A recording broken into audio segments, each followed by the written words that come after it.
Hello everyone, welcome to another episode of Dying to Know More. Today we are going to talk with someone very special. Aiden, are you ready to say hello to Dying Light 2 fans? Oh yeah. Hey guys, my name is Jonas Scott and I voice Aiden Caldwell in Dying Light 2. Hello, Jonah. Hi. I'm very curious, how is it to play such a role in a video game? Is it a challenge for you or just a normal job?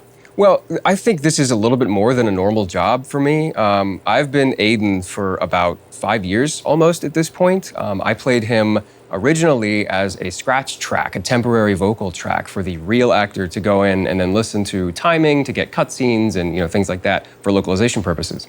But over the years, they just kept asking me to come back and voicing more tiny other things. And I had to sit for a little while not knowing whether or not I would be Aiden. And then eventually they were just like, yeah, we thought you knew. We thought you were going to come back and do the real thing. So here I am, honored and humbled to voice Aiden in Dying Light 2. It's a dream come true. Yeah, we are also honored that you are the voice of Aiden Caldwell. And how about the script? Is it long? Oh yeah, in a word, yes, very, very long. When we do video games, we do them in an Excel spreadsheet. It's not like a traditional script, like a movie script. And because of that, the place where we recorded has a tracker at the top of the Excel spreadsheet. And the tracker had the max number of lines that I had, and that would keep getting bigger as the script kept improving and getting more and more reviews on it.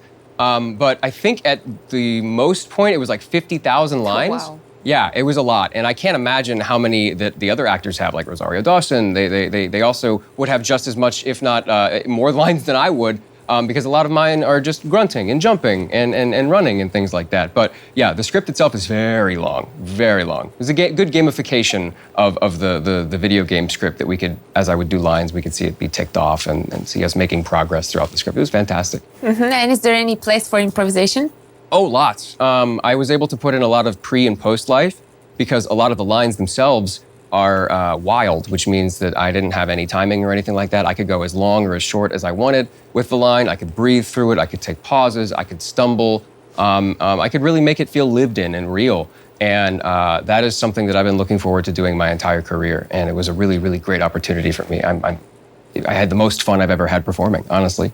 And how do you prepare yourself for the role? For example, Aiden is jumping, running, fighting, and talking at the same time. Do you have any special technique? Well, preparing, obviously besides standard warm-ups and things, I would sing. One of my favorite things to do when I would warm up is I would listen to the Beastie Boys on the way to the studio, and I would kind of rap along with that. But actually preparing and doing running and jumping and parkour and things like that, I would actually do that in the booth. It wouldn't be the full movement, obviously. We have like a 10 by 10 booth. But I would breathe through my lines. I would make sure that everything felt natural and real. And if I was choking somebody in a cutscene, I was actually had my hands out there choking the imaginary person, or I'd move around. I would move as I was on, let's say, on camera, but nobody would be able to see what's going on. So it has the movement. You can hear it in the voice. It's nice and real, natural, and cinematic and grounded. Beyond preparing, you just got to breathe, make sure everything sounds natural, and make sure it's good, because I'm going to make a game that I want to play. Very interesting. And you are also known from anime roles. Yeah. What is the difference between video games and anime? Well, in anime, it's animated, so everything is just a little bit more over the top. It's a little bit bigger. But here, I was able to take a lot of really grounded cinematic reads. I was able to dial it back a lot and make it so that he felt like a movie character. He felt like a film character.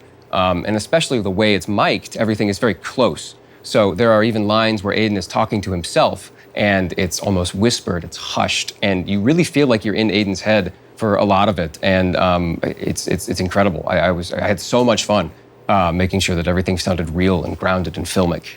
Mm-hmm. And do you have any dream role that you would like to play? Oh, there's plenty in fiction. I have dozens of characters that I would love to play, but Aiden is very special because it's an archetype that I wanted to play. The first-person action RPG protagonist. I'm inspired by a lot of other American voice actors that I really look up to, like Matthew Mercer and Roger Craig Smith.